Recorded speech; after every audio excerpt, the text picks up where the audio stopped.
بس ایک بات عرض کرنا چاہوں گا کہ آج 15ویں شعبان المعظم ہے.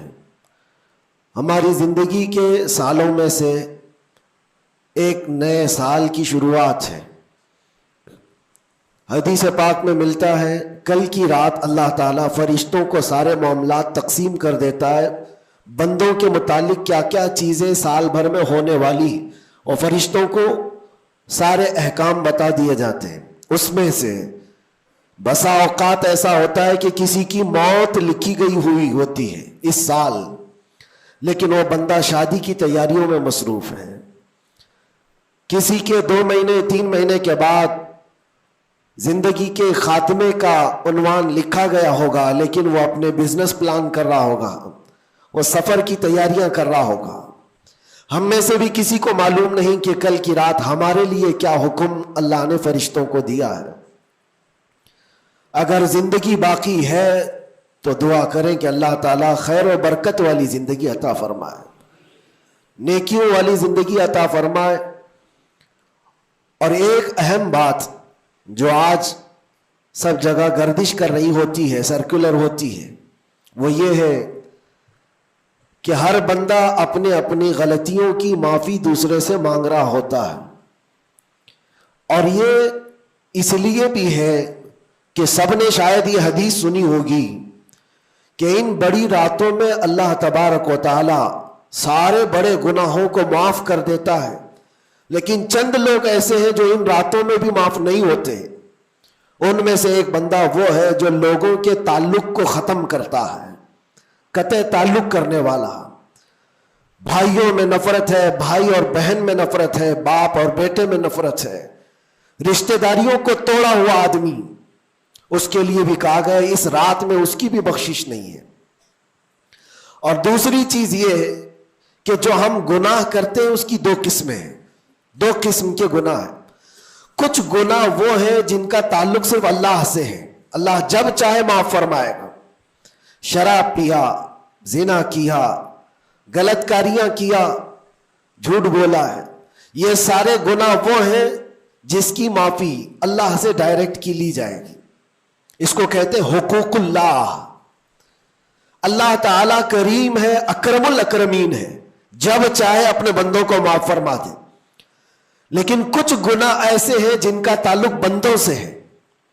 کسی کا مال ہڑپ لیا ہے، کسی کا حصہ دبا لیا ہے، کسی کو گالی دیا ہے، کسی کو مارا ہے. یہ سارے وہ گناہ ہیں جن کا تعلق بندوں سے ہے، ان کو حقوق العباد کہا جاتا ہے.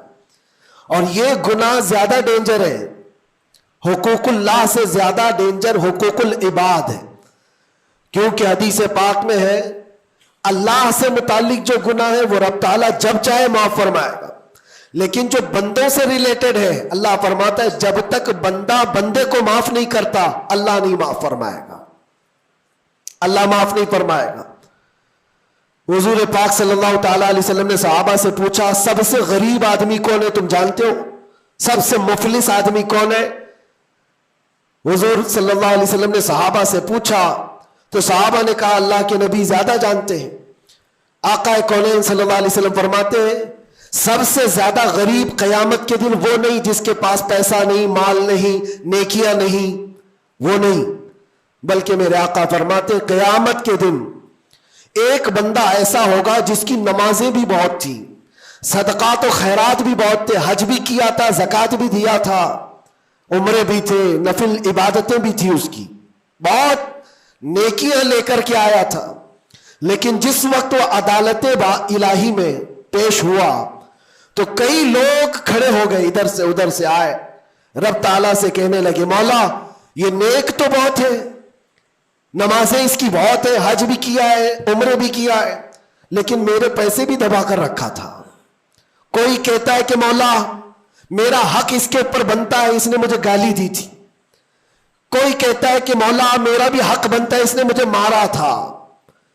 کوئی کہتا ہے مولا میرا بھی حق بنتا ہے، اس نے میرے پیٹھ پیچھے مجھ سے چغلی کی تھی اور لڑانے کی کوشش کی تھی، میرا حق بنتا ہے اس پر.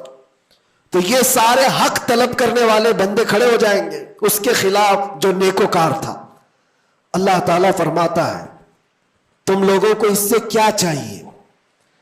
سارے بندے کہتے ہیں مولا ہم تو گنہگار ہیں، نیکیوں کی کمی ہے، اس کے پاس نیکیاں زیادہ ہے، اس کی نیکیاں ہمیں دلا دے۔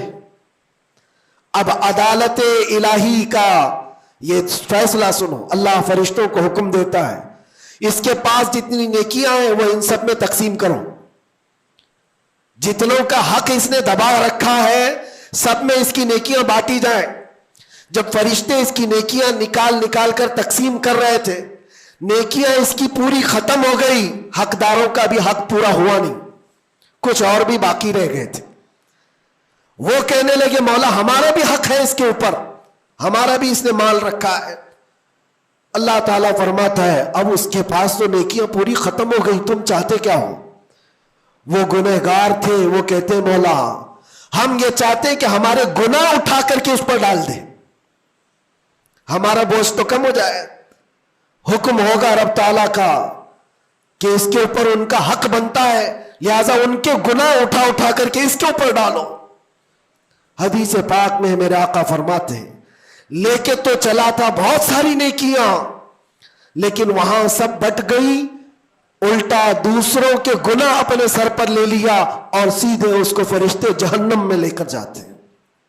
یہ قیامت کے دن کا سب سے مفلس آدمی ہے، سب سے غریب۔ اسی لیے اے لوگوں حقوق العباد میں کبھی گرفتار مت ہونا، دنیا میں کسی کا حق دبا کر مت رکھنا۔ کسی کو اگر تم نے اپنی زبان سے ایذا دیا ہے، تکلیف دی ہے، یا ہاتھ سے دیا ہے یا کسی بھی طرح سے دیا ہے، تو قیامت کے دن اس کا حق لیا جائے گا، تمہیں اس کا حق دینا پڑے گا۔ اسی لیے شب برات آتی ہے تو سب لوگ ایک دوسرے سے معافی بھی مانگ لیتے ہیں۔ بندوں سے اگر تمہارا حق ہے تو بندوں سے معافی مانگ لو، اگر بندہ معاف کر دیا دنیا میں تو اللہ بھی معاف فرمائے گا، اللہ معاف فرمائے گا۔ لیکن معافی مانگنے کا ٹرینڈ آج واٹس ایپ اسٹیٹس بن گیا ہے، بہت آسان ہے اسٹیٹس پر رکھ دینے کا کہ میرے جس کے اوپر بھی حق بنتے ہیں میں نے ان کو معاف کیا وہ مجھے معاف کر دیں، کسی کے پاس جانے کی ضرورت ہی نہیں، واٹس ایپ میں گھماتے رہ جاؤ۔ کیا اسی کو معافی مانگنا کہتے ہیں؟ معافی مانگنے میں آدمی کو جو انا ہے، جو تکبر ہے، جو شیطان اسے گھمنڈ دلاتا ہے، اسی توڑنے کے لیے تو اللہ نے معافی مانگنے کا حکم دیا ہے کہ جاؤ تم اپنے اس بندے سے معافی طلب کرو جس کے پاس جانے میں تمہیں شرم آ رہی ہے۔ اپنے نفس کو توڑو، اپنے انا کو ختم کرو، اپنے تکبر کو مارو۔ تمہاری بہن کا کوئی حق باقی تھا تو تم اگر یہ سوچتے ہو اس کے پاس کیسے جاؤں، وہ تو چھوٹی ہے، میں اتنا بڑا ہو گیا ہوں، کیا بہن سے بھی معافی مانگوں گا، میں چھوٹا ہو جاؤں گا؟ قدر کرو، آج تمہارے پاس وقت ہے، یہاں تھوڑی دیر کے لیے چھوٹا ہونا اچھی بات ہے۔ قیامت کے دن جب تمہارے گلے میں توق ڈال دیا جائے گا گناہوں کا تو اس وقت مدد کے لیے کوئی نہیں آ سکے گا۔ اس لیے میرے عزیزوں حقوق العباد میں گرفتار کبھی نہ ہونا۔ اللہ کے نبی صلی اللہ علیہ وسلم کے پاس ایک جنازہ آیا، حضور صلی اللہ علیہ وسلم جب جنازہ پڑھاتے تھے تو پہلے پوچھتے تھے اس پر کسی کا حق باقی ہے، کسی کا اس پر کوئی لینا دینا باقی ہے؟ جنازہ صحابی کا ہے۔ جب جنازے کے پاس کھڑے تھے تو ایک صحابی آگے بڑھتے اور کہتے یا رسول اللہ 2 درہم میرے اس کے اوپر باقی ہے اور یہ مر گیا، دیا نہیں مجھ کو، 2 درہم قرضہ اس کے اوپر میرا باقی ہے۔ حضور پاک صلی اللہ علیہ وسلم نے کیا فرمایا جانتے؟ صلو علی صاحبکم ولا اصلی علیہ، اے لوگو تم چاہو تو اس کا جنازہ پڑھ لو، میں نہیں پڑھوں گا۔ حضور پیچھے ہٹ گئے، 2 درہم کا صرف قرضہ باقی تھا جن کا انتقال ہوا، اور حضور نے فرمایا میں جنازہ نہیں پڑھوں گا۔ سوچو آج 2 درہم کا بوجھ بھی کتنا بڑا ہوتا ہے۔ جنازہ رکھا ہے، حضور پیچھے ہٹ گئے۔ پھر ایک کوئی صحابی آگے بڑھتے اور کہتے یا رسول اللہ صلی اللہ علیہ وسلم ان کی جانب سے ان کا قرضہ میں ادا کر دوں گا۔ حضور نے فرمایا کب تک ادا کرو گے؟ کہا کل کی مغرب سے پہلے میں ادا کر دوں گا۔ اللہ کے نبی نے ان سے وعدہ لیا اور اس کے بعد پھر اس صحابی کی نماز جنازہ پڑھائی۔ یہاں تو بہت سارے حقوق لے کر بیٹھے ہیں، وہ تو 2 درہم کی بات کر رہا ہوں اسی لیے ہماری زندگی کا خاتمہ ہونے سے پہلے یہ حساب کتاب پہلے صاف کر لو.